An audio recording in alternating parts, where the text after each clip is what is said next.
내 안에 잠든 거인을 깨워라. 다시 10일. 토니 로빈스 지음, 홍석윤 옮김. 11장. 강력한 힘을 발휘하는 10가지 감정. 감정이 없다면 어둠을 빛으로, 무관심을 감동으로 바꿀 수 없다. 칼 융. 먼저 월트라는 친구를 소개하려 한다. 월트는 항상 옳은 일을 하려고 노력하는 착하고 예의 바른 사람이다. 그는 완벽주의자여서 모든 것이 제자리에 올바른 순서로 있어야 직성이 풀린다. 평일에는 정확히 6시 30분에 일어나 샤워와 면도를 하고 커피를 마신 다음 볼로냐 샌드위치와 트윈키가 들어있는 점심 도시락을 들고 7시 10분에 현관을 나서서 45분간 교통체증에 시달리다가 8시에 그의 책상 앞에 앉는다. 그는 그곳에서 지난 20년 동안 똑같은 일을 해왔다. 5시가 되면 집으로 돌아와 차가운 맥주 한 캔을 마시며 TV 리모컨을 잡는다. 1시간 후에 아내가 집에 도착하면 남은 음식을 마저 먹을지 아니면 전자레인지에 피자를 데워 먹을지 결정한다. 저녁 식사 후에 아내가 아이를 목욕시키고 재우는 동안 그는 뉴스를 본다. 그리고 늦어도 9시 30분에는 잠자리에 든다. 주말에는 정원일을 하거나 자동차를 손보고 때로는 늦잠을 즐기기도 한다. 월트와 그의 새 아내는 결혼한 지 3년이 되었고 그들의 결혼 생활은 열정으로 불타오른 정도까지는 아니더라도 괜찮은 편이다. 최근에는 첫 번째 결혼 생활과 같은 패턴이 꽤 반복되고 있는 것 같긴 하지만 말이다. 당신도 월트와 같은 사람을 아는가? 어쩌면 그는 당신이 잘 아는 사람들처럼 인생의 바닥을 겪어보지도 않았지만 그렇다고 열정과 기쁨을 한껏 즐기는 사람도 아닌 것 같다. 나는 판에 박힌 삶은 죽은 거나 다름없다는 말을 많이 들었다. 그리고 벌써 한 세기 전에 소로는 많은 사람이 조용한 절망의 삶을 살고 있다고 지적했다.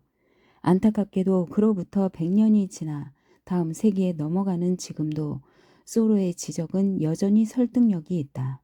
내가 무한 능력을 쓴 이후 받은 수많은 편지를 통해 알게 된 한 가지는 사람들의 삶에서 이런 분열의식, 고통을 피하고 싶은 생각에서 우연히 발생한 것일 수도 있다.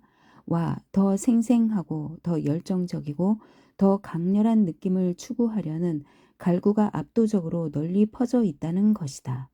전 세계를 여행하면서 각계각층의 사람들을 만나고 수십만 명의 사람의 리듬을 느껴본 바에 따르면 사람들은 감정이 무뎌지는 것이 얼마나 위험한지를 본능적으로 깨닫고 다시 가슴을 두근거리게 만드는 방법을 필사적으로 모색하고 있는 것 같다. 그래서 그런지 사람들은 우리가 감정을 완전히 통제할 수 없다는 잘못된 생각에 시달리고 있다. 감정은 삶의 특정 사건에 반응해서 자발적으로 일어나는 것일 뿐이다. 우리는 감정이 우리가 가장 취약할 때 우리를 집중 공격하는 바이러스인 것처럼 여기고 두려워한다. 때로는 감정을 지성의 손 아래 사촌쯤으로 생각하고 그 타당성을 무시해버린다. 또 감정이란 다른 사람들이 우리에게 하는 말이나 행동에 반응해서 생기는 것이라고 생각한다.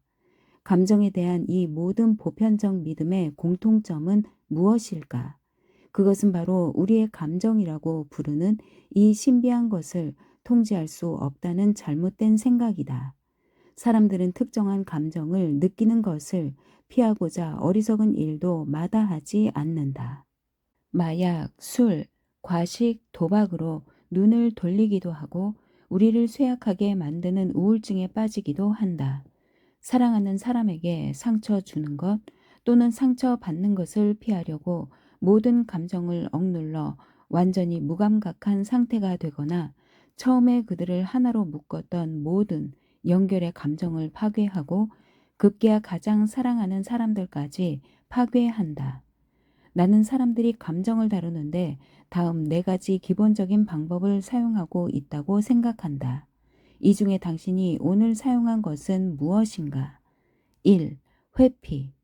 우리는 누구나 고통스러운 감정을 피하고 싶어 한다. 그래서 대부분의 사람은 두려운 감정으로 이어질 수 있는 어떤 상황도 피하려고 애쓴다. 심지어 어떤 감정도 전혀 느끼지 않으려고 애쓰는 사람도 있다. 예를 들어 거절을 두려워하는 사람은 거절로 이어질 수 있는 상황이라면 어떤 일이든 아예 피하려 한다는 것이다. 그래서 그들은 사람들과 관계 맺기를 꺼리고 도전적인 직업에는 지원할 생각조차 하지 않는다. 감정을 이런 식으로 다루는 것은 결국 자신을 함정에 빠뜨리는 것과 같다. 부정적인 상황을 피하는 것이 단기적으로는 자신을 보호할 수 있을지 모르지만 실제로 가장 원하는 사랑, 친밀감, 다른 사람과의 연결을 느끼지 못하게 만들기 때문이다. 중요한 것은 우리는 감정을 피할 수 없다는 것이다. 보다 강력한 접근 방법은 당신이 한때 부정적인 감정이라고 생각했던 것들에 숨겨진 긍정적인 의미를 찾는 법을 배우는 것이다. 2. 부정. 감정을 다루는 두 번째 접근 방법은 부정하는 전략이다. 사람들은 종종 특정 감정을 외면하는 것이 그렇게 나쁜 기분은 아니에요 라고 말하면서 특정 감정을 아예 외면하려고 한다. 그러면서 한편으로는 그 일이 얼마나 끔찍했는지, 누가 자기들을 이용했는지, 자기들은 매사에 항상 올바르게 일하려 했지만 상황은 왜 꼬이기만 하는지, 왜 자신들에게 늘 이런 일이 생기는지를 생각하면서 속상해한다. 그러니까 이런 사람들은 초점이나 생리 기능은 절대 바꾸지 않으면서 계속해서 자신을 힘들게 하는 질문을 반복한다. 하지만 그런 감정을 품으면서도 전혀 그렇지 않은 것처럼 행동하는 것은 더 많은 고통을 만들어낼 뿐이다. 지금 당신이 품은 감정이 당신에게 주려는 메시지를 무시한다면 상황은 절대 나아지지 않는다. 감정이 주는 메시지를 무시하면 감정은 오히려 당신이 관심을 기울일 때까지 강도를 더 높일 것이다. 따라서 감정을 부정하려고 노력하는 것은 해결책이 아니다.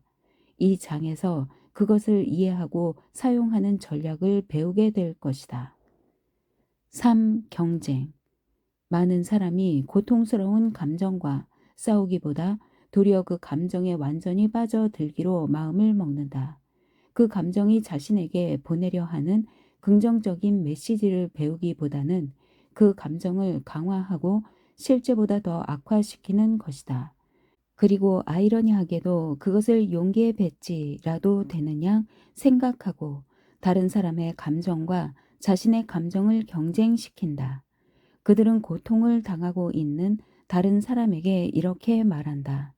당신은 그 정도로 아프다고 생각하는 거요? 내가 얼마나 아팠는지 말해 주겠소.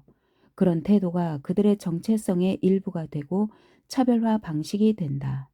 그러면서 자신들이 다른 누구보다도 불행하다며 자부심까지 갖기 시작한다.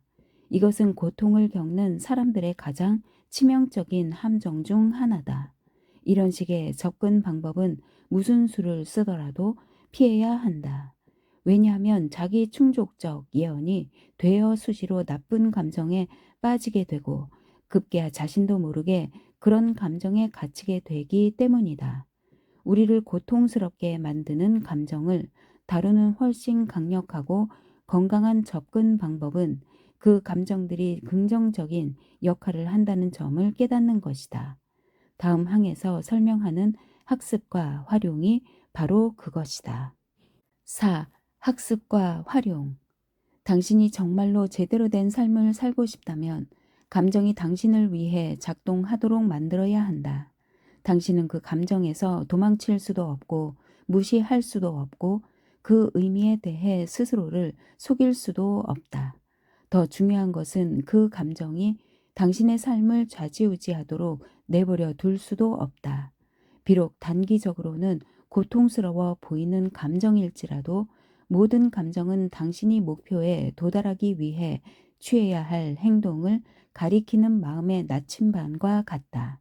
이 나침반을 어떻게 사용할지 모른다면 당신은 마음에서 부는 폭풍에 이리저리 휩쓸릴 것이다. 이른바 치유 기법들은 감정이 우리의 적이라거나 행복한 감정은 과거에 뿌리를 두고 있다는 잘못된 전제로부터 시작된다. 하지만 진실은 우리 마음의 초점이나 생리 기능의 패턴을 확실하게 깨뜨릴 수 있다면 지금 당장이라도 우리 감정을 슬픔에서 기쁨으로 바꿀 수 있다는 것이다. 예를 들어 프로이트 정신분석학은 현재의 어려운 상황을 설명하기 위해 과거에서 깊고 어두운 비밀을 찾으려 한다. 물론 당신이 과거에서 계속 뭔가를 찾으려 한다면 분명 뭔가는 찾을 수 있을 것이다. 당신의 과거가 왜 당신의 현재를 방해했는지, 혹은 당신이 왜 그렇게 일을 망쳤는지에 대한 이유를 계속 찾는다면 당신의 뇌는 당신의 요청에 따라 적절한 부정적인 감정을 만들어내기 위한 근거들을 제공할 테니까 말이다.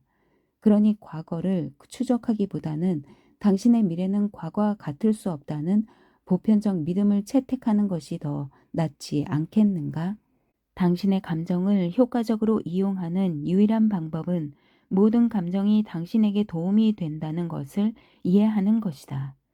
당신은 당신의 감정에서 배워야 할 뿐 아니라 그 감정을 이용해 더 나은 삶을 위한 결과를 만들어낼 수 있어야 한다. 당신이 한때 부정적이라고 생각했던 감정들은 단지 당신이 적절한 행동을 하도록 요청하고 있는 것일 뿐이다. 그러므로 이 장에서는 이제부터 부정적인 감정이라고 부르는 대신 행동 신호라고 부르기로 한다. 당신이 그 신호와 메시지에 익숙해지면 부정적이라고 여겼던 감정들은 이제 당신의 적이 아니라 당신과 같은 편이 될 것이다. 그 감정은 당신의 친구가 되고 멘토가 되고 코치가 될 것이다. 그 감정들이 당신을 때로는 인생의 최고, 절정기로, 때로는 가장 밑바닥으로 안내할 것이다. 당신이 이런 신호를 사용하는 법을 배우면 두려움에서 해방될 수 있을 뿐 아니라 우리가 누릴 수 있는 모든 풍요로움을 경험할 수 있게 될 것이다. 거기에 도달하기 위해서는 먼저 감정이 무엇인지에 대한 보편적 믿음을 바꿔야 한다. 감정은 우리 자신을 갉아먹는 포식자도 아니고 기존 논리의 대체물도 아니고 다른 사람들의 변덕에서 나오는 것도 아니다. 감정은 당신을 더 나은 삶의 약속으로 인도하기 위한 행동 신호다. 위에 언급한 회피 패턴을 통해 감정에 반응한다면 당신은 감정이 당신에게 전달하려는 매우 귀중한 메시지를 놓치게 될 것이다. 메시지를 계속 놓치고 감정이 처음 일어났을 때 제대로 처리하지 못한다면 그 감정은 증폭되어 큰 위기로 자랄 것이다. 모든 감정은 적절한 크기, 적절한 시기, 적절한 맥락에 있을 때 진정한 의미가 있다. 당신이 바로 지금 느끼고 있는 감정은 당신에게 주는 선물이며 당신을 이끄는 안내 표지이며 당신을 지원하는 시스템이며 당신에게 어떤 행동을 하라는 요청임을 깨달아야 한다.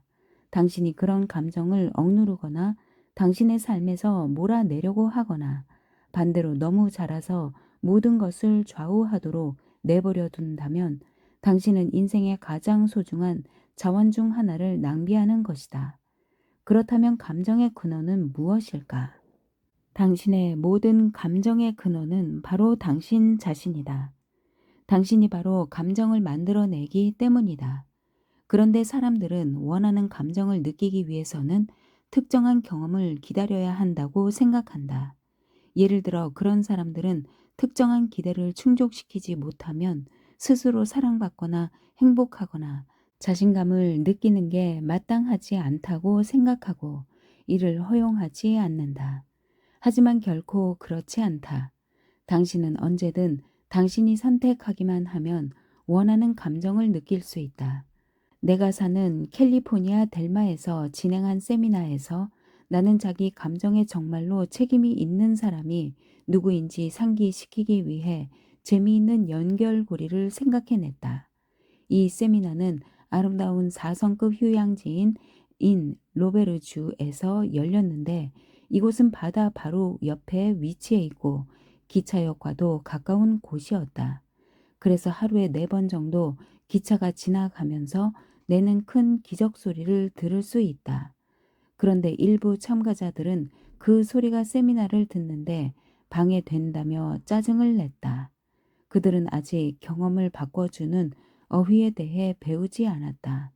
나는 이 상황이 불편한 감정을 재미있게 바꿀 수 있는 완벽한 기회라고 생각하고 참가자들에게 이렇게 말했다. 지금까지 기적 소리가 들릴 때마다 축하하도록 하겠습니다.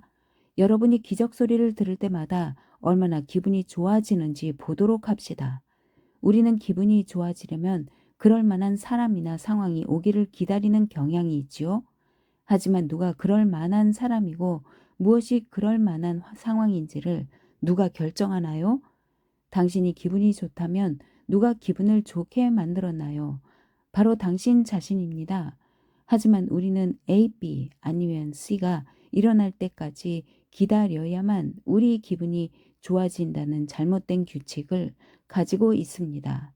왜 기다려야 하나요? 그렇다면 기적 소리가 들릴 때마다 자동적으로 우리 기분이 좋아질 것이라는 규칙을 세워보면 어떨까요? 다행히 기차의 기적 소리는 우리를 기분 좋게 만들기 위해 나타나기를 바라는 사람들보다 더 규칙적이고 예측 가능하니까요. 이제 우리는 기차가 지나가면 환호한다. 기적 소리가 들리면 사람들은 즉시 의자에서 일어나 소리친다. 전부 의사, 변호사, CEO 등 여기 오기 전까지만 해도 똑똑하다고 자부했던 사람들이지만 지금은 모두가 바보같이 행동하는 것이다. 기차가 지나가고 모두 다시 자리에 앉았지만 떠들썩한 웃음소리는 계속 이어진다. 여기서 어떤 교훈을 얻을 수 있는가? 기뻐하기 위해 어떤 상황이나 누군가를 기다릴 필요가 없다는 것이다. 당신의 기분이 좋아지기 위해 특별한 이유가 필요한 게 아니라는 말이다. 당신이 지금 살아 있다는 이유만으로, 당신이 단지 원한다는 이유만으로 지금 당장 기분 좋아지기로 마음 먹을 수 있다. 우리 자신이 모든 감정의 근원이라면 왜 우리는 항상 좋은 기분을 느끼지 못하는 것일까? 다시 말하지만 바로 부정적인 감정이 당신에게 메시지를 보내고 있기 때문이다. 이 행동 신호가 보내는 메시지는 무엇일까? 그 감정은 당신이 지금 하고 있는 일이 제대로 작동하지 않으리라고 경고를 보내는 것이다. 당신이 고통을 느끼는 이유는 당신이 사물을 인식하는 방식 때문이거나 당신이 일을 수행하는 절차 때문이거나 특히 다른 사람에게 당신의 필요나 요구에 대해 소통하는 방식 때문이거나 당신이 취하는 행동 때문이라는 것을 당신에게 알려주는 것이다. 지금 당신이 하고 있는 일이 당신이 원하는 결과를 만들어내는 것이 아니라면 접근 방식을 바꿔야 한다. 당신의 인식은 당신이 초점을 맞추고 있는 것과 당신이 상황을 어떤 의미로 해석하느냐에 따라 조절된다는 점을 명심하라. 당신의 생리 기능을 사용하는 방법을 바꾸거나 당신 자신에게 더 나은 질문을 하면 당신의 인식은 금방 바꿀 수 있다. 물론 당신이 바꿔야 할 절차에는 당신의 의사소통 방식도 포함된다. 당신의 의사소통 방식이 거칠 수도 있고 당신의 요구를 제대로 전달하지 못할 수도 있다. 어쩌면 당신은 당신이 필요한 것을 다른 사람도 알 것이라고 생각하고 있는지 모른다. 이런 잘못된 소통 방식은 당신의 삶에 많은 좌절, 분노, 상처를 만들 수 있다. 상처의 감정이라는 행동 신호는 아마도 당신의 의사소통 방식을 바꿔서 앞으로 다시는 상처를 입지 말라는 메시지를 당신에게 보내는 중일 것이다. 우울함의 감정은 당신이 다루고 있는 문제들이 영구적이거나 통제불능이라는 인식을 바꿔야 한다는 메시지를 보내는 또 다른 행동 신호다. 다시 강조하지만 당신을 통제하는 것은 당신 자신임을 명심하라. 그러기 위해서는 삶의 어느 영역을 다루기 위해 어떤 종류의 신체적인 행동을 취할 필요가 있다. 지금까지 감정이라는 행동 신호가 보내는 메시지를 살펴보았다. 모든 감정은 당신이 생각하는 방식을 바꾸거나 상황을 인식하는 방식을 바꾸거나 의사소통이나 행동을 수행하는 절차를 바꾸기 위한 조치를 취하도록 지원할 뿐이다. 이런 행동 신호는 당신이 창문에 계속 부딪히며 맴도는 파리처럼 되지 않도록 상기시켜 주기 위한 것이다. 이런 행동 신호를 보고도 접근 방법을 바꾸지 않는다면 아무리 끈질기게 노력해도 성과를 거두지 못할 것이다. 지금 당신의 행동 신호가 고통이라는 경험을 통해 당신이 하고 있는 일을 바꿔야 한다고 당신에게 속삭이는 소리를 들어보라. 어쩌면 외치고 있을는지도 모른다. 감정을 주도적으로 통제하기 위한 6단계. 나는 고통스러운 감정을 느낄 때마다 나를 제한시키는 패턴을 깨뜨리고 그 감정에서 좋은 점을 찾아서 스스로 교훈을 얻고 고통을 더 빨리 없애기 위해 즉시 취할 수 있는 6가지 단계를 발견했다. 그 6단계를 간단히 살펴보자. 1단계. 당신이 진짜 느끼고 있는 감정을 확인하라. 사람들은 늘 과중하다는 느낌에 시달리기 때문에 자신의 감정이 무엇인지 제대로 알지 못하는 경우가 많다. 그들은 그저 온갖 부정적인 감정과 느낌이 자신을 공격하고 있다고만 생각한다. 과중하다는 느낌에서 벗어나 잠시 뒤로 물러서서 스스로에게 내가 지금 정말로 느끼고 있는 감정은 무엇일까? 라고 질문해 보라. 당신이 처음부터 나는 화가 나 있어 라는 생각이 든다면 자신에게 다시 이렇게 물어본다. 정말 화가 난 걸까? 혹시 다른 감정은 아닐까? 상처를 받았다든지 뭔가를 잃은 상실감은 아닐까?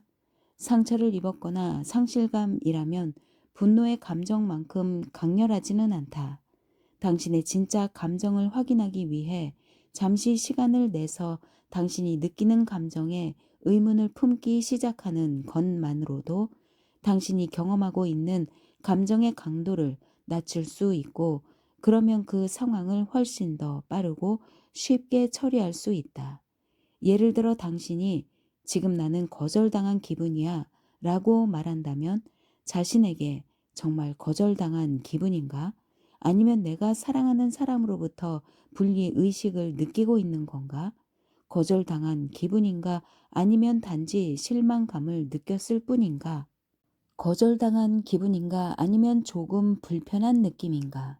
라고 질문해 보라. 경험을 바꿔주는 어휘가 당신의 감정 강도를 즉시 낮출 수 있는 힘을 가지고 있다는 것을 기억하라. 다시 강조하지만 당신이 진짜 느끼고 있는 감정을 확인하면 그 강도를 훨씬 더 낮출 수 있고, 그러면 그 감정으로부터 보다 쉽게 교훈을 얻을 수 있다. 2단계. 모든 감정은 당신을 응원한다. 자신의 감정을 인정하고 감사하게 여겨라. 당신의 감정에 대해 오해해서는 안 된다. 당신의 감정이 틀렸다고 생각하는 것이야말로 다른 사람들뿐만 아니라 자신과의 정직한 의사소통을 파괴하는 길이다. 감사하게도 당신의 뇌는 언제나 당신을 성원하는 신호를 보내고 있다. 그것이 삶의 어느 측면이나 행동에 대한 인식을 바꾸라고 요청하고 있는 것이다. 신호를 받은 즉시 이해하지 못했다 하더라도 모든 감정이 당신에게 긍정적인 변화가 일어나도록 지지하고 있다는 것을 깨닫고 자신의 감정을 기꺼이 신뢰한다면 당신은 그동안 스스로 해온 전쟁을 즉시 멈추게 될 것이다. 그리고 간단한 해결책을 향해 나아가고 있다는 기분이 들 것이다. 감정을 틀렸다고 생각해서는 결코 그 강도를 낮출 수 없다. 저항하면 더 끈질기게 버티는 법이다. 그러므로 모든 감정에 대해 감사하는 느낌을 키워라.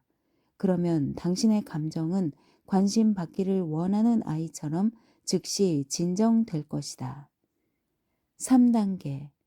감정이 당신에게 주는 메시지에 관심을 가져라. 감정 상태를 변화시키는 힘을 기억하는가?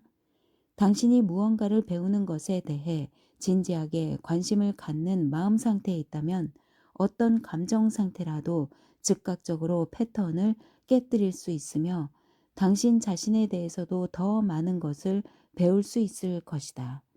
관심을 기울이는 것은 당신의 감정을 통제하고 문제를 해결하고 앞으로 같은 문제가 생기는 것을 예방하는 데 도움이 될 것이다. 어떤 감정이 느껴지면 그 감정이 당신에게 무슨 메시지를 전해주는지 진지하게 관심을 기울여 보라. 상황을 개선하기 위해 지금 당장 무엇을 해야 할까? 예를 들어 외로움을 느낀다면 그에 대해 관심을 기울이면서 다음과 같이 질문하라. 나는 실제로 친구들이 많은데 내가 혼자라는 느낌이 드는 것은 뭔가 잘못 해석하고 있는 것은 아닐까? 내가 친구들에게 찾아가 보고 싶다고 말하기만 하면 그들도 기꺼이 내게 와주지 않을까? 내가 지금 외롭다고 느끼는 것은 사람들과 더 많이 연락하고 더 많이 연결하는 행동을 하라는 메시지를 내게 주고 있는 건 아닐까? 당신의 감정에 정말로 관심을 기울이고 있는지 당신 자신에게 다음 4가지 질문을 던져보라. 내가 정말 느끼고 싶은 감정은 무엇인가? 내가 지금까지 느껴온 방식으로 감정을 느끼게 만든 믿음은 무엇인가? 이 문제를 다루고 해결하기 위해 지금 당장 해야 할 일은 무엇인가? 이 감정에서 어떤 교훈을 배울 수 있는가? 당신의 감정에 대해 관심을 기울일 때 당신은 비로소 지금이나 앞으로나 감정을 어떻게 변화시킬 것인지를 배울 수 있을 것이다. 4단계 자신감을 가져라. 자신의 감정을 즉시 처리할 수 있다는 자신감을 가져라.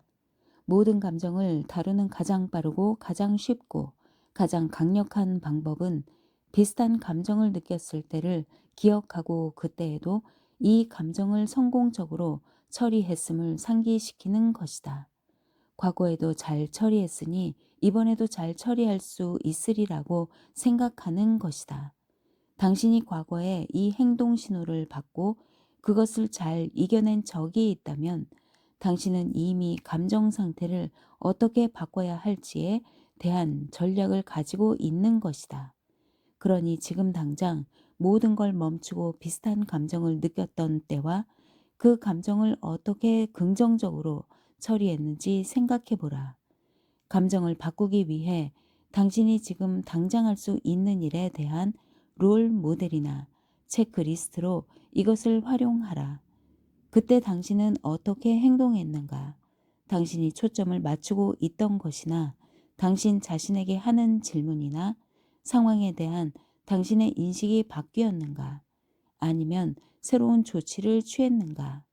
예전처럼 당신이 잘 해낼 수 있다는 자신감을 가지고 지금도 똑같이 행동할 수 있다는 자신감을 키워라. 예를 들어 당신이 우울함을 느끼고 있는데 예전에 그것을 이겨낸 적이 있었다면 당신 자신에게 이렇게 질문하라. 그때 나는 어떻게 했지? 달리기를 하거나 친구에게 전화를 하는 등 어떤 행동을 취했던가?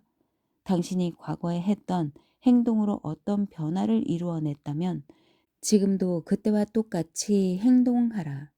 그러면 비슷한 결과를 얻을 것이다. 5단계 지금도 앞으로도 이 감정을 잘 다룰 수 있다고 확신하라. 우리는 앞으로도 훌륭한 계획을 세워 이 감정을 쉽게 다룰 수 있다는 확신을 얻고 싶어 한다. 이를 위한 한 가지 방법은 과거에 처리했던 방법을 기억하고 앞으로 이런 행동 신호가 나타나면 그 상황을 잘 다루는 방법을 미리 연습해 두는 것이다. 상황을 능숙하게 처리하는 자신의 모습을 보고 듣고 느껴보라. 강한 강도의 감정으로 이 연습을 반복하면 당신 내면에 그런 문제를 쉽게 다룰 수 있는 확실한 신경 경로를 만들 수 있을 것이다. 또 당신이 그런 행동 신호를 받았을 때 당신의 인식을 바꿀 수 있는 서너 가지 다른 방법들, 당신의 감정이나 원하는 것에 대해 소통하는 방법들, 특정한 상황에서 당신이 취할 행동을 바꿀 수 있는 방법들을 적어보라. 6단계. 즐거운 마음으로 실천하라. 이제 첫 5단계를 마쳤다. 지금까지 우리는 진정한 감정이 무엇인지 알아야 하며 감정과 싸우는 대신 감정에 감사해야 하고 감정이 주는 메시지와 교훈에 관심을 기울이고 그것으로부터 배워야 하며 감정을 다루는데 성공했던 과거 전략을 따라함으로써 상황을 반전시키는 방법을 터득하고 앞으로의 상황을 다루는 연습을 하며 확신을 가져야 한다는 것을 배웠다. 이제 마지막 단계는 명확하다. 바로 즐거운 마음으로 지금까지 배운 것을 실천하는 것이다. 감정을 쉽게 다룰 수 있다는 사실에 흥미를 느끼고 즉시 실천하여 감정을 다룰 수 있음을 증명하라. 당신을 제한하는 감정에 갇혀 있지 마라. 그동안 연습한 것을 활용해 당신 자신을 당당하게 표현하며 당신의 인식이나 행동의 변화를 만들어라. 당신이 방금 만든 새로운 변화가 현재뿐 아니라 앞으로도 당신의 감정을 다루는 방법을 바꿔 줄 것이다. 이 간단한 6단계를 통해 당신의 삶에서 일어나는 거의 모든 감정을 마음대로 다룰 수 있다. 당신이 같은 감정을 계속 반복해서 겪는다면 이 6단계를 활용하라. 당신의 옛 패턴을 찾아내 짧은 시간 안에 변화시켜 줄 것이다. 이 시스템을 사용하여 연습하라.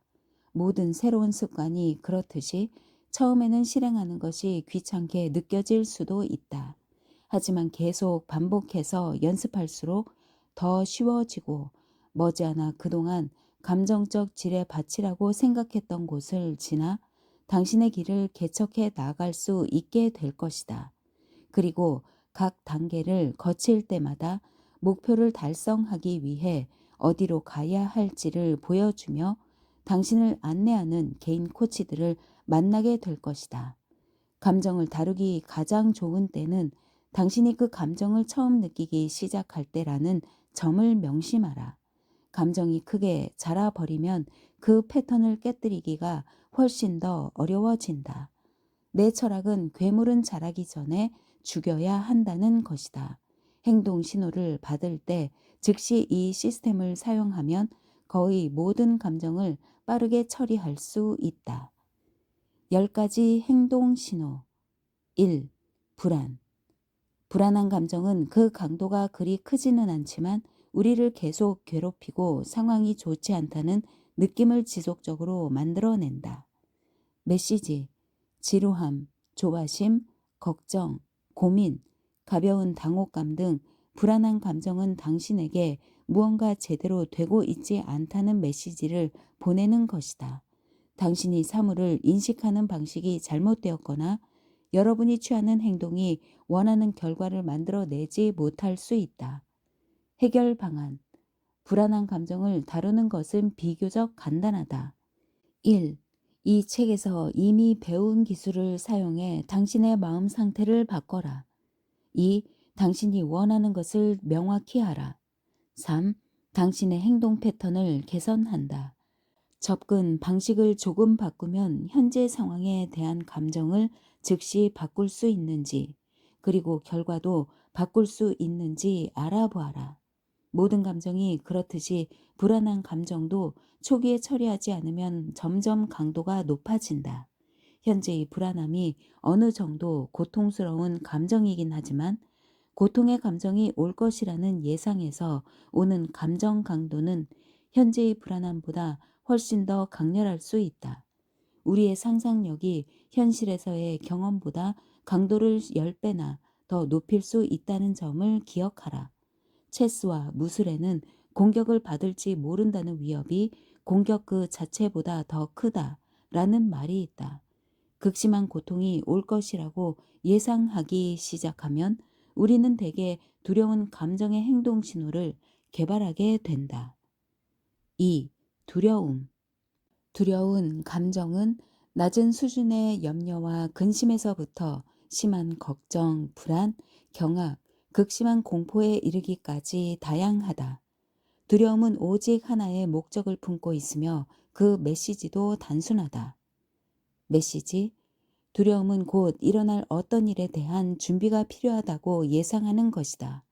보이스카웃의 좌우명으로 항상 준비되어 있어야 한다는 말이 있다. 우리는 어떤 상황에 대처하거나 그렇지 않으면 그 상황을 바꾸기 위해 무언가를 할 준비가 되어 있어야 한다. 문제는 대부분의 사람이 두려움을 부정하려 하거나 그 두려움에 사로잡힌다는 것이다. 이런 접근 방식은 두려움이 전달하려고 하는 메시지를 전혀 존중하지 않는 태도이기 때문에 두려움은 계속 자신의 메시지를 호소하려고 노력하면서 당신을 계속 쫓아올 것이다. 물론 당신은 두려움에 굴복하고 최악의 상황을 생각하면서 두려움을 증폭시키기를 원치 않을 것이다. 그렇다고 해서 두려움이 없는 척하고 싶지도 않을 것이다. 해결 방안: 과거에 두려워했던 감정을 살펴보고 그 두려움에 정신적으로 대비하려면 어떻게 해야 하는지 평가해 보라. 가능한 한 최선의 방법으로 상황에 대처하려면 어떤 행동을 취해야 할지 생각해 보라. 때로는 무언가를 위해 할 수 있는 준비를 다 했고 더 이상 할 수 있는 것이 없다고 생각할 때도 여전히 우리는 두려움에 시달린다. 바로 이때가 두려움에 대한 해결책, 즉 믿음을 갖기로 결정해야 할 때다. 바로 두려워하는 것에 대비하기 위해 할 수 있는 모든 것을 다 해놓으면 대부분의 두려움은 실제로 실현되는 경우가 거의 없다는 믿음이다. 다만 그런 경우에도 상처를 받을 수는 있다. 3. 상처감: 개인적으로나 직장에서나 인간관계를 좌우하는 감정 하나를 든다면 바로 상처받은 감정이다. 상처받은 감정은 대개 상실감에서 생긴다. 사람들은 상처를 받으면 다른 사람들에게 욕설을 퍼붓는 경향이 있다. 그러므로 상처받은 감정이 주는 진정한 메시지를 잘 들어야 한다.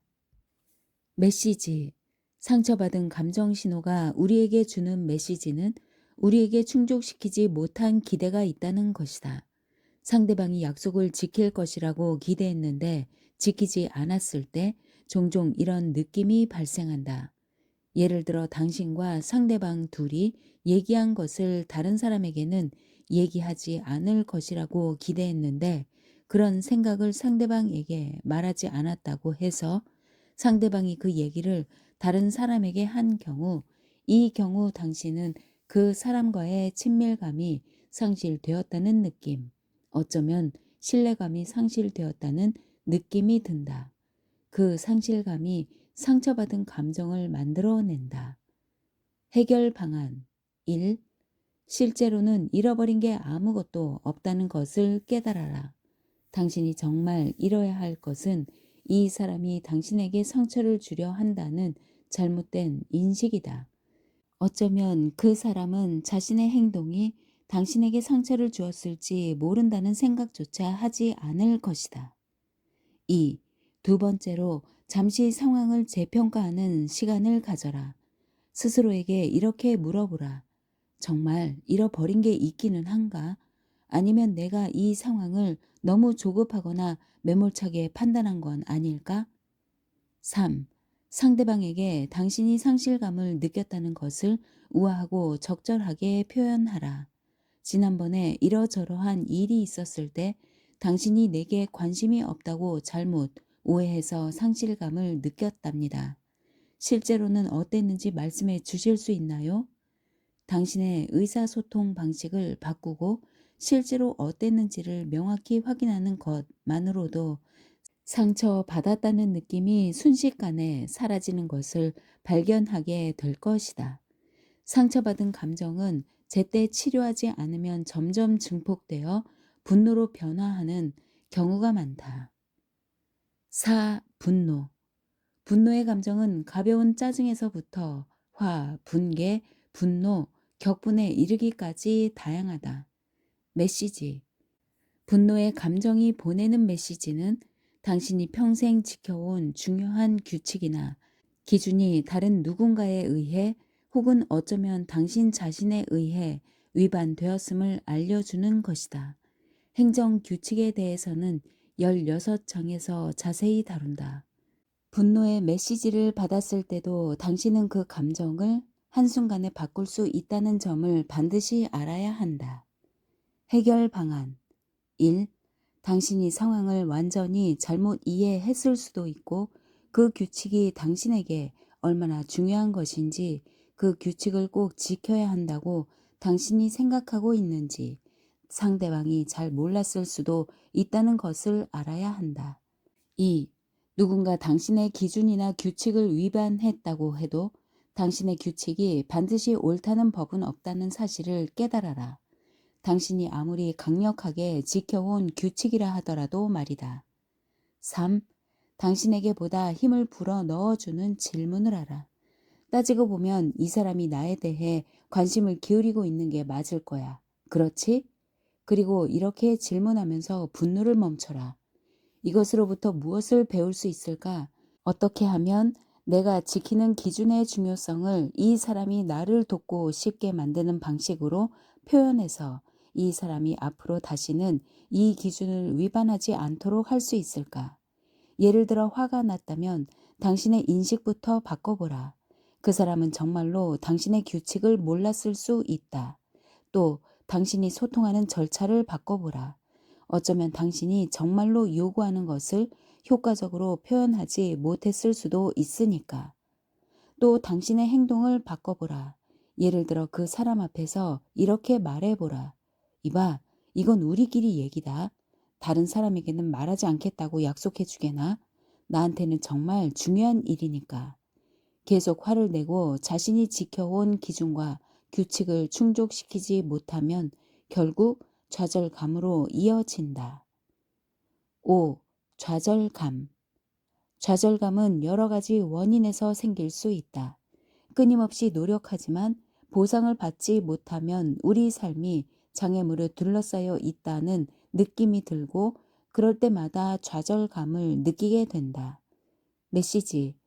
좌절감의 메시지는 매우 흥미로운 신호다. 이 신호는 당신의 뇌가 당신이 지금보다 더 잘할 수 있다고 믿는다는 의미다. 좌절감은 실망감과는 매우 다르다. 실망감은 당신이 삶에서 원하는 것이 있지만 결코 얻지 못할 것이라는 느낌이지만 좌절감은 매우 긍정적인 신호다. 좌절감은 문제에 대한 해결책이 당신 손 안에 있지만 당신이 현재 하고 있는 방식이 제대로 효과를 내지 못하고 있으므로 목표를 달성하려면 접근 방식을 바꿔야 한다는 의미를 담고 있다. 그것은 당신이 더 유연해지리라는 신호다. 당신은 좌절감을 어떻게 처리하는가? 해결 방안 1. 좌절감이 당신의 친구라는 것을 깨닫고 결과를 얻기 위한 새로운 방법을 생각해 보라. 어떻게 하면 접근 방식을 유연하게 바꿀 수 있을까? 2. 그 상황에 대처하는 방법에 대한 조언을 구하라. 당신이 원하는 것을 얻는 방법을 이미 터득한 롤 모델을 찾아라. 그들에게 원하는 결과를 보다 효과적으로 도출할 수 있는 방법에 대해 질문하라. 3. 지금뿐만 아니라 앞으로도 사건이나 에너지를 크게 들이지 않고 기쁘게 할 수 있는 방식으로 이 문제를 해결하는데 도움이 되는 것을 배우고 그것을 당신 것으로 만들어라. 하지만 좌절감보다 훨씬 더 파괴적인 것이 실망감이다. 6. 실망감. 실망감은 빨리 대처하지 않으면 매우 파괴적인 감정이 될 수 있다. 실망감은 당신의 기대를 완전히 저버리거나 당신이 무언가를 영원히 놓치게 될 것이라는 파괴적인 느낌이다. 무언가에 대해 얻을 수 있는 것보다 더 많은 것을 기대하면 결국 결과에 대해 실망하기 때문에 슬픈 감정이나 패배감을 느끼게 되는 것이다. 메시지. 실망감의 메시지는 당신이 가지고 있던 기대, 당신이 정말로 지향했던 목표가 실현되지 않을 것이라는 신호다. 따라서 이럴 때일수록 당신의 기대를 이 상황에 적합하도록 바꿔서 새로운 목표를 즉시 설정하고 이를 달성하기 위한 조치를 취해야 한다. 그리고 그것이 곧 해결 방안이다. 해결 방안 1. 이 상황에서 배울 수 있는 것을 즉시 찾아내 교훈으로 삼는다면 다음번에는 애초에 지향했던 목표를 달성하는 데 도움이 될 것이다. 2. 당신에게 훨씬 더 많은 영감을 주고 당신이 즉시 발전할 수 있는 새로운 목표를 세워라. 3. 너무 조급하게 판단하지 않았는지 살펴보라. 당신이 실망하는 것들은 대개 일시적인 문제들이다. 2장에서 살펴본 빌리 조엘의 이야기를 참조하라. 전에도 말했지만 하나님은 시기를 늦출 뿐 우리의 성취를 거절하는 분이 아니라는 것을 기억해야 한다. 당신에게도 일이 지연되고 있는지 모른다. 사람들은 종종 완전히 비현실적인 기대를 함으로써 실망을 자초한다. 오늘 나가서 씨앗을 심었다고 해서 내일 당장 나무를 볼 수 있는 것은 아니다. 4. 실망스러운 상황에 처해도 상황이 아직 완전히 끝난 것은 아니라는 사실을 깨닫고 계속 인내심을 키워라. 당신이 진정으로 원하는 것을 전면적으로 재평가하고 그것을 달성하기 위한 보다 효과적인 계획을 개발해라. 3. 실망감에 대한 가장 강력한 해독제는 과거에 어떤 일이 일어났든 상관없이 앞으로 일어날 일에 대해 긍정적인 기대를 하는 태도를 키우는 것이다. 실망감이 극에 달하면 대개 죄책감으로 표현된다. 7. 죄책감. 죄책감, 후회, 회한의 감정은 인간이 살면서 가장 기피하는 감정 중 하나지만 매우 소중한 감정이기도 하다. 이 감정을 경험하는 것은 분명 고통스럽지만 감정이 보내는 메시지를 들으면 소중함을 확실히 알 수 있다. 메시지. 죄책감은 당신이 지켜온 가장 높은 기준을 위반했다는 신호이며 앞으로 다시는 그 기준을 위반하지 않기 위해 즉시 무언가를 해야 한다는 뜻이다. 우리는 6장에서 우리가 무언가를 고통에 연결시키려 할 때 지렛대를 사용할 수 있다는 점을 살펴보았다.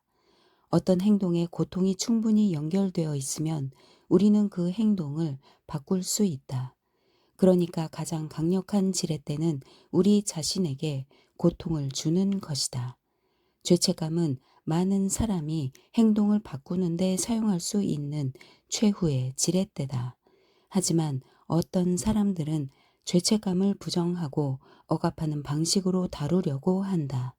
안타깝지만 그것은 거의 효과가 없다. 그럴수록 죄책감은 사라지지 않고 더 강하게 돌아올 뿐이다. 또 다른 극단적인 형태는 죄책감에 굴복하고 그 속에 빠지는 것이다. 그렇게 함으로써 고통을 받아들이고 무력감을 학습하기 시작한다. 이것은 죄책감의 목적이 아니다. 죄책감의 목적은 변화를 만드는 행동으로 우리를 이끄는 것이다. 그런데 사람들은 이것을 이해하지 못하고 과거에 했던 일을 후회하면서 남은 인생을 열등감을 느끼며 보낸다. 이것은 죄책감이 보내는 메시지가 아니다. 죄책감의 메시지는 죄책감으로 이어질 것이라고 생각되는 행동을 피하고 그동안 지켜온 기준을 위반했다면 당신 마음에 그에 대한 충분한 고통을 유발시켜 더 높은 기준으로 재도약하라는 것이다. 죄책감을 느끼게 하는 과거의 행동을 마주하고 성실하고 일관성 있게 행동하면 발전이 있을 것이다. 해결 방안 1. 당신이 스스로 지켜왔던 중요한 기준을 실제로 위반했다는 사실을 인정하라. 2. 앞으로 그런 행동이 다시는 일어나지 않도록 하겠다고 굳게 다짐하라. 다시 그런 일이 일어난다 해도 죄책감을 느끼는 상황을 어떻게 하면 당신의 가장 높은 개인적 기준과 일치하는 방식으로 대처할 수 있을지 마음속으로 연습하라. 다시는 그런 행동이 일어나지 않도록 하겠다고 굳게 결심하면 당신은 이제 그 죄책감을 버릴 권리가 있다. 이제 그 죄책감은 당신이 앞으로 더 높은 기준을 갖게 만드는 목적 달성에 도움을 주었다. 그러니 죄책감에 빠지지 말고 현명하게 이용하라. 어떤 사람들은 삶의 거의 모든 영역에서 그들이 가지고 있는 기준을 계속해서 충족시키지 못하면 정신적으로나 감정적으로 심하게 자책한다. 이런 사람들은 대부분 무력한 감정을 경험하게 된다. 8. 무력함. 자신이 아무런 가치가 없다는 느낌은 우리가 할 수 있어야 할 일을 할 수 없다고 생각할 때 발생한다. 물론 문제는 우리가 정말로 무능한 사람인지 아닌지 결정하는 원칙이 완전히 불공평하다는 것이다. 먼저 무기력한 감정이 당신에게 주는 메시지를 올바로 이해하라. 메시지. 무력함이 주는 메시지는 지금 당장 그 일에 쓸 수 있는 기술이 당신에게 없다는 신호다. 그 신호는 당신에게 더 많은 정보, 이해, 전략, 도구 또는 자신감이 필요하다고 말해주고 있는 것이다. 해결 방안 1. 스스로에게 이렇게 물어보라. 이것이 지금 상황에서 내가 느껴야 할 적절한 감정인가? 내가 정말로 무능력한 건가? 아니면 상황을 인식하는 방식을 바꿔야 하나? 어쩌면 당신은 마이클 잭슨보다 춤을 잘 춰야 마땅하다고 확신하고 있었는지 모른다. 이것은 분명 부적절한 인식이다. 당신의 느낌이 맞다면 무력함의 메시지는 당신이 이전에 했던 것보다 더 낫게 할 수 있는 방법을 찾아야 한다는 것이다. 이 경우의 해결 방안은 다음과 같다. 2. 무력하다는 느낌이 들 때마다 개선하라고 격려해주는 사람들에게 감사하라. 당신은 완벽한 존재가 아니며 그럴 필요도 없다는 것을 스스로에게 상기시켜라. 이런 인식을 바탕으로 카니에 전념하기로 결정하면 당신이 그 분야에서 꾸준히 개선되고 있다는 느낌을 받게 될 것이다. 3. 자신이 부족하다고 느끼는 분야에서 효과적인 롤 모델을 찾아 그들로부터 코칭을 받아라. 부족하다고 생각되는 분야를 마스터하기로 결심하고 최소한의 진전을 이뤄내는 과정을 밟는 것만으로도 무기력한 사람을 학습하는 사람으로 바꿀 수 있다. 무기력함은 매우 중요한 감정이다. 무기력하다는 느낌이 들면 이른바 학습된 무력감이라는 함정에 빠지는 경향이 있고 그 문제를 치유할 수 없는 영구적인 것으로 보기 시작하기 때문이다. 하지만 그보다 더 큰 거짓말은 없다. 당신은 절대 무능력한 존재가 아니다. 특정 분야에서 훈련을 받지 않았거나 숙련되지 않았을 수는 있지만 결코 무능력한 것이 아니다. 위대한 사람이 될 수 있는 능력은 지금도 당신 안에 있다. 어떤 문제가 너무 자주 발생해서 영원히 해결할 수 없다고 느껴지거나 열심히 하고 있는데도 늘 처리해야 할 일이 생각보다 더 많다는 생각이 들면 과중함의 감정에 빠질 수 있다. 9. 과중함 또는 압박감. 슬픔, 우울, 무력감은 과중함이나 압박감의 표현일 뿐이다. 슬픔은 일어난 어떤 일에 대해 긍정적인 의미가 전혀 없다고 느껴지거나 당신의 삶을 당신이 통제할 수 없는 사람, 사건 또는 힘에 의해 부정적인 영향을 받고 있다고 느낄 때 발생한다. 이런 상태에 있는 사람들은 압박감을 느낄 뿐 아니라 그 상황을 바꿀 방법도 없고 문제가 너무 커서 영원히 해결할 수 없다고 생각한다. 세상에 언제나 자신이 처리할 수 있는 것보다 항상 더 많은 일이 일어난다는 느낌이 들면 이런 감정 상태에 빠진다. 즉, 감정의 속도, 양, 강도가 압도적으로 느껴지는 것이다. 메시지. 압박감의 메시지는 이 상황에서 자신에게 가장 중요한 것이 무엇인지 재평가해야 한다는 신호다. 과중함을 느끼는 이유는 당신이 한꺼번에 너무 많은 일을 처리하려고 하거나 하루아침에 모든 것을 바꾸려고 하기 때문이다. 과중함이나 압박감은 다른 어떤 감정보다도 더 많은 사람의 삶을 방해하고 파괴하고 있다. 해결 방안 1. 당신이 삶에서 다루고 있는 모든 것 중에서 절대적으로 집중해야 할 가장 중요한 것이 무엇인지 결정하라. 2. 당신이 성취해야 할 가장 중요한 것들을 모두 적고 우선순위를 매겨라. 그것을 종이에 적는 것만으로도 일어나고 있는 일에 대한 통제력을 느낄 수 있을 것이다. 3. 목록의 최우선순위 항목을 완전히 해결할 때까지 계속 조치를 취하라. 특정 분야 하나를 해결하면 추진력이 생기기 시작할 것이다. 이제 당신의 뇌는 당신이 통제력을 가지고 있고 과중함이나 압박감이나 우울함을 느끼지 않으며 문제가 영원한 것도 아니고 당신은 항상 해결책을 생각해 낼 수 있다는 것을 깨닫기 시작할 것이다. 4.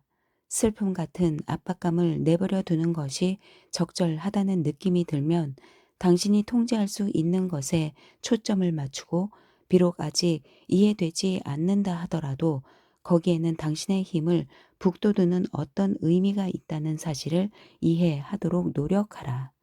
자존감은 대개 우리의 환경을 통제하는 능력과 관련이 있다. 우리가 마음속으로 우리 자신에게 강렬한 요구를 동시에 너무 많이 하면 과중함을 느끼게 된다. 하지만 우리가 통제할 수 있는 것에 초점을 맞추고 한 번에 한 단계씩 처리해 나가면 이 상황을 바꿀 수 있는 힘을 갖게 될 것이다. 그러나 아마도 대부분의 사람이 가장 두려워하는 감정은 외로움이라는 단절감일 것이다. 10. 외로움.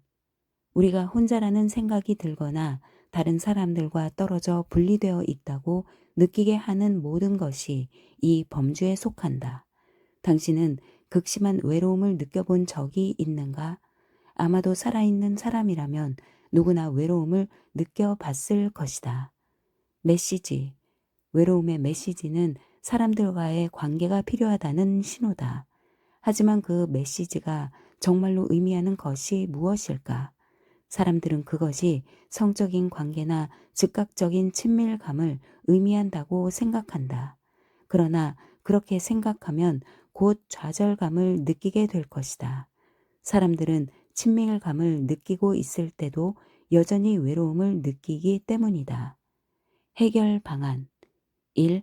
외로움을 해결한다는 방안은 바로 손만 뻗으면 즉시 누군가와 연결할 수 있고 외로움을 종식시킬 수 있다는 사실을 깨닫는 것이다. 우리 주위에는 언제나 우리에게 관심을 주는 사람들이 있다. 2. 어떤 종류의 관계가 필요한지 확인하라. 당신은 친밀한 관계가 필요한가? 당신은 근본적인 우정이 필요할 수도 있고 그저 당신에게 귀 기울이고 함께 웃거나 이야기를 나눌 누군가가 필요할 수도 있다. 당신에게 어떤 관계가 정말로 필요한지 확인하라. 3. 당신이 외로움을 느낀다는 것은 나는 정말로 사람들을 아끼고 그들과 함께 있는 것을 좋아하는 사람이다. 그래서 지금 당장 어떤 사람과 어떤 관계가 필요한지 확인한 다음 즉시 필요한 행동을 취해야 한다라는 의미다. 4. 자, 이제 손을 뻗어 누군가에게 연결하기 위해 즉각적인 조치를 취하라. 지금까지 10가지 행동 신호를 살펴보았다. 알다시피 이 모든 감정은 당신에게 힘을 불어넣는 메시지를 보내고 있다. 거짓되고 당신을 무기력하게 만드는 인식, 부적절한 절차 등 당신의 잘못된 의사소통 방식이나 행동을 바꾸라고 요구하고 있다. 이 신호들을 완전히 활용하기 위해서는 여러 번 반복해서 검토하면서 각 신호가 주는 긍정적인 메시지와 앞으로 사용할 수 있는 해결 방안들을 찾아 밑줄을 그어가며 읽고 또 읽어라.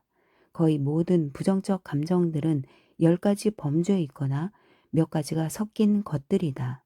지금까지 설명한 방법으로 어떤 감정이든 다룰 수 있다. 앞서 설명한 6단계를 통해 감정에 관심을 기울이고 당신에게 주는 긍정적 의미를 발견하라. 마음의 정원도 가꾸어야 잘 자란다. 볼테르. 당신의 마음, 감정, 영혼을 최고의 정원으로 생각하라. 풍성한 수확을 확실하게 거두는 방법은 실망, 분노, 두려움 같은 씨앗이 아니라 사랑, 따뜻함, 감사 같은 씨앗을 심는 것이다.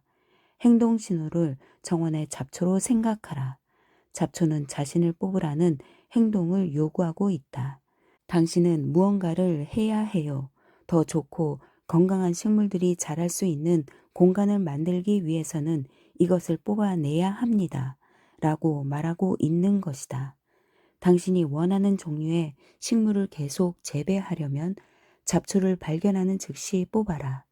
마음의 정원에 심을 수 있는 감정의 씨앗 10가지를 소개하려고 한다. 당신이 매일 느끼고 싶은 감정에 주의를 기울이면서 이 씨앗들을 기른다면 당신은 스스로 위대함의 기준이 될 수 있을 것이다. 이 씨앗들은 당신의 삶을 번성하게 하며 최대한의 잠재력을 발휘할 것이다. 이제 그 10가지 감정들이 당신이 과거에 느꼈을지 모르는 모든 부정적 감정의 해독제가 될 수 있다는 사실을 염두에 두면서 하나하나 간략하게 탐구해보자. 10가지 강력한 감정. 1. 사랑과 온정. 사랑을 일관되게 표현하면 그것이 접촉하는 거의 모든 부정적인 감정을 녹일 수 있는 것 같다.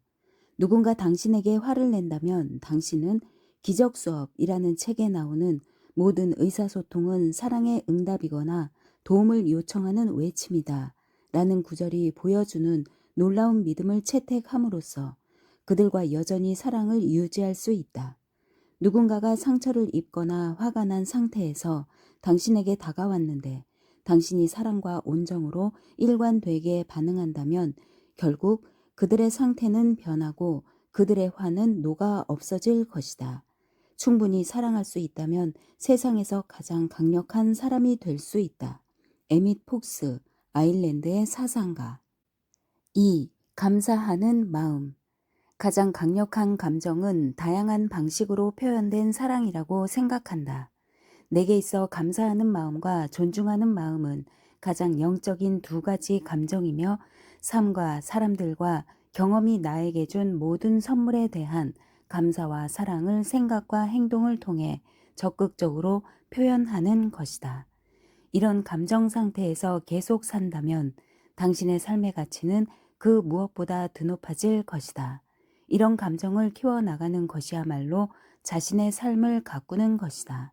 그러므로 늘 감사하는 태도로 살아라. 3. 호기심. 당신이 정말로 성장하고 싶다면 어린아이처럼 호기심을 갖는 법을 배워라. 아이들은 궁금해하는 방법을 안다. 그러니까 그렇게 귀여운 것이다. 지루함을 떨쳐내고 싶다면 호기심을 가져라. 호기심을 갖는다면 세상에 따분한 일은 없다.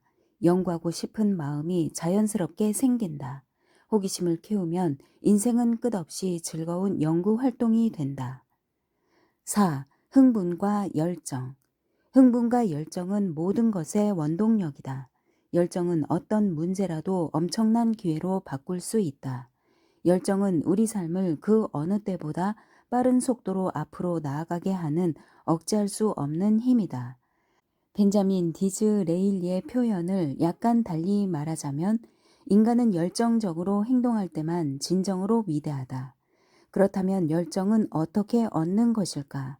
우리가 사랑, 따뜻함, 감사함, 고마움, 호기심을 얻는 방법과 마찬가지로 그것을 느끼기로 결정하기만 하면 된다. 당신의 생리 기능을 이용하라. 더 빨리 말하고 이미지를 더 빨리 시각화하고 당신이 가고 싶은 방향으로 몸을 움직여라.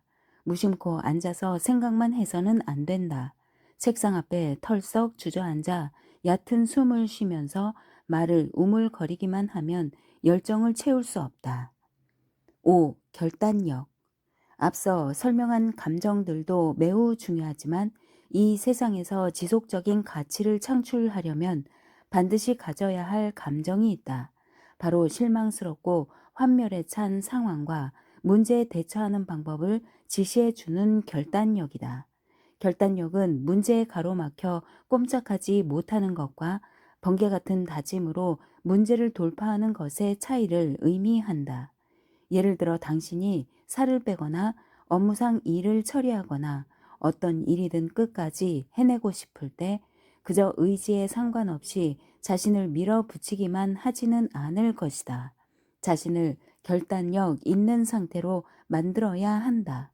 거기서부터 모든 행동이 시작되고 비로소 목표를 달성하기 위해 필요한 모든 행동을 자동으로 하게 될 것이다. 결단력 있게 행동한다는 것은 다른 가능성은 배제하고 오직 목표를 달성할 수 있는 단호한 결정을 내리는 것을 의미한다.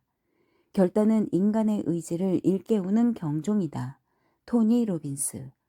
결단력이 있으면 무엇이든 이룰 수 있다. 그러나 결단력이 없다면 당신은 좌절감과 실망감을 맛볼 수밖에 없을 것이다. 두려움을 무릅쓰고 무엇이든 필요한 행동을 하려는 의지만 있다면 용기를 낼 수 있다. 바로 그런 용기에서 결단력이 나온다. 성취감을 느끼는 것과 낙담하는 것의 차이는 결단력이라는 감정의 근육이 얼마나 발달되어 있느냐의 차이다. 하지만 결단력이 있다 해도 평소의 행동 패턴과는 다른 접근 방법을 취할 수 있다. 예를 들어 왼쪽을 조금만 돌아보면 문을 찾을 수 있는데 굳이 왜 벽을 부수고 들어가겠는가? 때로는 결단력이 제약 조건이 될 수 있다. 그러므로 당신은 결단력과 함께 유연성을 키워야 한다. 6. 유연성. 성공을 보장하는 씨앗이 있다면 그것은 당신의 접근 방식을 바꿀 수 있는 능력이다. 사실 모든 행동 신호, 특히 우리가 부정적인 감정이라고 부르는 행동 신호들은 모두 우리가 더 유연해지라는 메시지일 뿐이다. 유연해지기를 선택하는 것은 행복해지기로 선택하는 것이다. 살다 보면 우리가 상황을 통제할 수 없을 때가 있다. 그럴 때 규칙에 얼마나 유연하게 대처하고 그런 상황에 어떤 의미를 부여하고 당신이 얼마나 유연하게 행동하느냐에 따라 당신의 개인적 기쁨의 정도는 물론 장기적인 성패가 결정된다. 폭풍이 불어와도 유연한 갈대는 살아남지만 단단한 떡갈나무는 부러진다. 지금까지의 모든 감정들을 키웠다면 이제 자신감을 개발해야 할 차례다. 7. 자신감. 흔들리지 않는 자신감은 우리 모두가 원하는 확신감이다. 이전에 경험한 적이 없는 환경과 상황에서도 자신감을 지속적으로 유지할 수 있는 유일한 방법은 믿음을 갖는 것이다. 원하는 감정이 언젠가 저절로 나타나리라 기다리지 말고 지금 당장 그 감정을 가질 자격이 있다고 생각하고 확신하라. 자신감이 생기면 기꺼이 시도하고 자신을 걸어라. 믿음과 자신감을 개발하는 한 가지 방법은 그 감정을 자주 사용하며 연습하는 것이다. 신발끈을 자신있게 묶을 수 있느냐고 묻는다면 누구나 자신있게 할 수 있다고 대답할 것이다. 왜 그럴까? 당신이 수천 번 해보았기 때문이다. 자신감도 꾸준히 사용하며 연습하면 삶의 모든 영역에서 그것이 가져다주는 특별한 상급에 놀랄 것이다. 무엇이든 할 수 있는 능력을 키우려면 두려움보다는 자신감을 발휘하는 것이 매우 중요하다.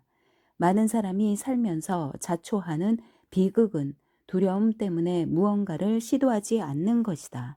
심지어 시도하기도 전에 미리 그 상황에 대해 나쁜 감정을 느끼기도 한다. 하지만 뛰어난 성취자들이 성공하는 이유는 근거가 없는 상황에서도 믿음을 키웠기 때문이다.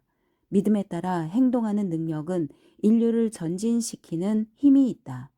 당신이 자신감을 키우는데 성공했다면 자동적으로 유쾌함을 경험하게 될 것이다. 8. 쾌활함. 내 삶의 중요한 가치 목록에 쾌활함을 추가하자. 사람들이 당신은 뭔가 달라요. 늘 아주 행복해 보여요. 라고 말했다. 물론 나는 행복했으나 얼굴에 그런 표정은 드러내지도 않았는데 말이다. 사실 내면적으로 행복한 것과 외면적으로 쾌활한 것에는 큰 차이가 있다. 외면적 쾌활함은 당신의 자존감을 높이고 삶을 더 재미있게 만들고 당신 주변 사람들까지 더 행복하게 만든다. 쾌활함은 우리 삶에서 두려움, 상처, 분노, 좌절, 실망, 우울, 죄책감, 무기력함 등 모든 부정적 감정을 제거하는 힘을 가지고 있다. 당신 주변에 무슨 일이 일어나든 쾌활함보다 당신의 삶을 더 좋게 만드는 것이 없다는 것을 깨닫는다면 당신은 쾌활함을 성취한 것이다. 쾌활하다는 것은 당신이 극단적 낙천주의자라거나 장밋빛 안경으로 세상을 보며 어떤 문제도 인정하지 않는다는 뜻이 아니다. 쾌활하다는 것은 당신이 매우 총명하다는 것을 의미한다. 당신이 기쁨의 상태, 즉 주변 사람들에게도 기쁨의 감정을 전달하는 강렬한 기쁨의 상태로 삶을 산다면 삶에서 만나는 거의 모든 도전에 맞설 수 있는 힘을 가질 수 있기 때문이다. 쾌활함을 기르면 당신의 관심을 끌기 위해 고통스러운 행동 신호도 보낼 필요가 없다. 이제 활력의 씨앗을 심으면 쾌활한 감정을 더 쉽게 느낄 수 있다. 9. 활력. 활력을 다루는 것은 매우 중요하다. 당신의 육신인 몸을 돌보지 않는다면 지금까지의 감정들을 즐기기는 매우 어렵다. 그러므로 신체적으로 활력을 유지하도록 하라. 모든 감정은 당신의 몸을 통해 지시되고 전달된다. 당신이 감정적으로 좋지 않은 기분을 느낀다면 기본적인 것들을 점검할 필요가 있다. 호흡을 어떻게 하고 있는가? 사람들은 스트레스를 받으면 숨이 멈추고 활력이 떨어진다. 제대로 호흡하는 법을 배우는 것은 건강을 위해 매우 중요하다. 신체의 활력의 또 다른 중요한 요소는 풍부한 신경 에너지를 유지하는 것이다. 그러기 위해서는 신경 에너지가 당신의 행동을 통해 소비되고 있다는 것을 깨달아야 한다. 그리고 말할 것도 없이 휴식과 재충전을 소홀히 해서는 안 된다. 당신의 하루 수면 시간은 얼마나 되는가? 당신이 통상 8시간에서 10시간의 수면을 하고 있다면 너무 많은 수면을 취하고 있는 것이다. 대부분의 사람에게 가장 적합한 수면 시간은 6, 7시간으로 밝혀졌다. 또 일반적으로 생각하는 것과는 달리 가만히 앉아 있는 것은 에너지 충전에 도움이 되지 않는다. 가만히 앉아 있는 것은 오히려 피로를 가중시킨다. 인간의 신경계는 에너지를 충전하기 위해 꾸준히 움직여야 한다. 그러니까 어느 정도 에너지를 소비하는 것이 더 큰 에너지 감각을 준다는 것이다. 우리가 움직일 때 산소가 우리 몸을 통해 흐르고 육체의 건강이 삶에서 만나는 부정적 도전에 대처하는데 도움을 줄 수 있는 감정적인 활력을 만들기 때문이다. 따라서 활력의 느낌은 지속적인 열정을 경험하는데 중요한 자원임은 말할 것도 없고 당신의 삶에서 일어나는 거의 모든 감정을 다루기 위해서라도 반드시 키워야 하는 중요한 감정임을 명심하라. 마음의 정원이 지금까지 설명한 강력한 감정들로 가득 차면 이제의 기여감을 통해 이 선물을 다른 사람과 나눌 수 있다. 10. 기여감. 내 인생에서 가장 힘든 시기였던 몇 년 전 일이 생각난다. 나는 한밤중에 고속도로를 운전하면서 나 자신에게 계속 물었다. 어떻게 하면 내 인생을 반전시킬 수 있을까? 그 순간 갑자기 강렬한 깨달음이 일어났고 나는 벅찬 마음에 즉시 차를 도로 옆으로 빼 떠오른 생각을 수첩에 적었다. 삶의 비밀은 기부하는 것이다. 내가 아는 한 당신이 한 인간으로서 말하거나 행동한 것이 단지 당신의 삶에 가치를 더해 주었을 뿐만 아니라 당신이 사랑하는 사람, 심지어는 당신이 전혀 알지도 못하는 누군가의 삶에도 기여했다는 감정보다 더 풍요로운 감정은 없다. 나를 가장 깊이 감동시키는 이야기들은 모두 조건 없이 타인을 배려하고 다른 사람들의 이익을 위해 행동하는 최고의 영적 감정을 따르는 사람들에 관한 이야기다. 나는 뮤지컬 레미제라블을 보고 장발장이라는 인물에 깊은 감동을 받았는데 그 이유는 그가 다른 사람들에게 많은 것을 주고 싶어 하는 선한 인물이기 때문이다. 우리는 매일 자신뿐만 아니라 다른 사람들에게도 초점을 맞추며 기여감을 키워야 한다. 하지만 자신을 희생하면서 다른 사람들에게 기여해야 한다는 함정에 빠져서는 안 된다. 순교자 행세를 하는 것이 진정한 기여감을 주는 것은 아니다. 당신 자신의 삶도 중요하다는 것을 인식하면서 당신이 감당할 수 있는 범위에서 자신과 다른 사람들에게 지속적으로 베풀 수 있다면 돈이나 업적, 명성, 인정 등 그 어떤 것도 줄 수 없는 유대감, 자부심, 자존감을 갖게 될 것이다. 기여감은 모든 삶을 가치 있게 만든다. 우리 모두가 기여감을 키운다면 세상이 얼마나 좋아질지 상상해 보라. 10가지 행동 신호. 불안, 두려움, 상처감, 분노, 좌절감, 실망감, 죄책감, 무기력, 과중함, 압박감, 외로움. 10가지 강력한 감정. 사랑과 온정, 감사하는 마음, 호기심, 흥분과 열정, 결단력, 유연성, 자신감, 쾌활함, 활력, 기여감. 이러한 감정의 씨앗을 매일 심으면서 당신의 삶이 이전에는 꿈도 꾸지 못했을 정도로 활발하게 성장하는 것을 지켜보라. 이 10가지 행동 신호와 10가지 강력한 감정, 즉 행동 신호라고 부르는 부정적 감정들을 사용하는 것을 배우고 긍정적 감정을 키우는데 전념하는 것의 중요성은 아무리 강조해도 지나치지 않다. 행동 신호가 당신에게 주는 메시지와 해결 방안을 적은 작은 카드를 매일 틈날 때마다 보고 익혀라. 지금이라도 그 카드를 보면 우리가 방금 다룬 긍정적인 감정들이 행동 신호에 대한 훌륭한 해독제라는 것을 알 수 있을 것이다. 예를 들어 당신이 지금 불안한 감정을 느끼고 있다면 사랑과 따뜻한 마음이 그 감정을 크게 완화시켜 줄 것이다. 당신이 지금 두려움을 느낀다면 감사한 마음과 고마워하는 마음이 그 감정을 씻어줄 것이다. 당신이 지금 상처를 받았다면 무슨 일이 일어나고 있는지에 대한 호기심이 그 상처를 대신해 줄 것이다.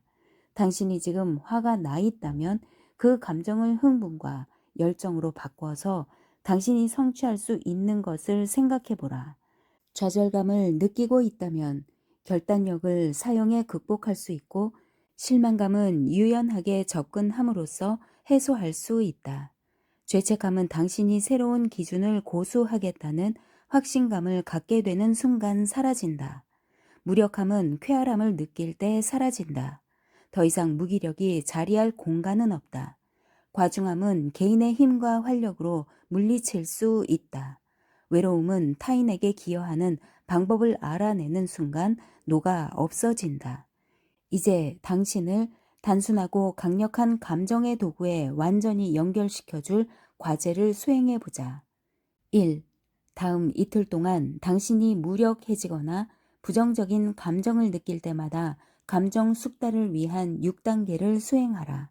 그 감정이 어느 범주에 속하는지 확인하고 그 감정이 주는 메시지에서 당신이 필요한 가치를 파악하라. 지금 변화시켜야 할 것이 당신의 인식인지 행동인지 살펴보라. 자신감, 확신감, 열정을 가져야 한다. 2. 행동 신호는 중요한 역할을 하지만 당신이 그런 신호를 자주 받지 않는다면 그게 더 좋은 것이다. 강력한 감정을 키우는 것 외에 부정적 감정의 경험을 최소화하는데 도움이 되는 보편적 믿음을 키우는 것도 좋다.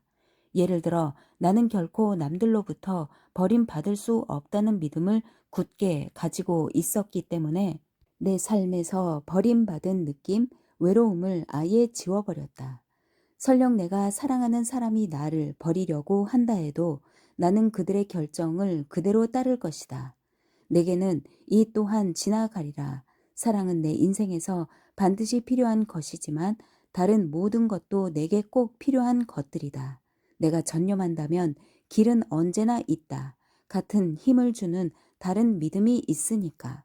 매일 이 같은 강력한 감정을 활용하고 당신의 행동 신호를 긍정적인 행동으로 바꾸는 감정 숙달을 위한 6단계를 사용하라. 좋은 감정이든 나쁜 감정이든 당신이 느끼는 모든 감정은 당신이 그 상황의 의미를 어떻게 해석하느냐에 달려 있다. 기분이 나빠지기 시작하면 자신에게 다음과 같은 질문을 하라. 이 상황이 기분 나쁜 것 외에 어떤 다른 의미가 있을까? 이것이 감정을 통제하기 위한 첫 단계다. 이 장을 통해 당신이 모든 감정에 감사하고 모든 감정이 삶을 개선할 수 있는 뭔가를 배울 기회를 제공한다는 사실을 깨닫고 즐거운 마음을 갖기 바란다. 이제 다시는 고통스러운 감정이 당신의 적이라고 생각할 필요가 없다. 그 감정들은 모두 당신에게 일종의 변화가 필요하다는 신호를 주기 위해 생긴 것이다. 당신은 그런 행동 신호를 이용할 수 있는 능력을 개선하면서 그 감정이 큰 위기가 될 때까지 기다리지 말고 위험이 아직 작을 때 미리 대처하는 방법을 배워야 한다. 예를 들어 당신의 몸무게가 30파운드, 14kg 늘어날 때까지 기다리지 말고 처음 1파운드가 늘어난 것을 알았을 때 바로 대처하는 것처럼 어떤 문제가 당신을 격분시키기 전 아직 다소 귀찮은 정도일 때 그 상황을 미리 처리하라. 앞으로 몇 주 동안 당신의 모든 감정으로부터 배우는 과정에 집중하면서 그것을 즐겨라. 당신은 언제든 당신이 선택하는 감정을 경험할 수 있다. 두려워할 것 없다. 지금 당장 롤러코스터 위에 올라타라. 기쁨, 열정, 스릴 등 모든 감정을 경험하면서 당신이 그 감정들을 통제하고 있음을 직시하라. 그것이 당신의 인생이고 당신의 감정이며 당신의 운명이다. 어떤 일을 어떻게 해야 하는지 알고 있더라도 여전히 알고 있는 것을 실행하지 않는 사람들이 많다. 결단의 힘을 사용하고 믿음을 바꾸고 우리 자신에게 지렛대를 사용하고 옛 패턴을 깨뜨리고 더 나은 질문을 하고 우리의 어휘와 비유에 주의를 기울여야 하는 이유 있는 명분을 찾아야 한다. 우리에게 그런 지속적인 동기부여를 주기 위해서는 웅대한 목표를 개발해야 한다.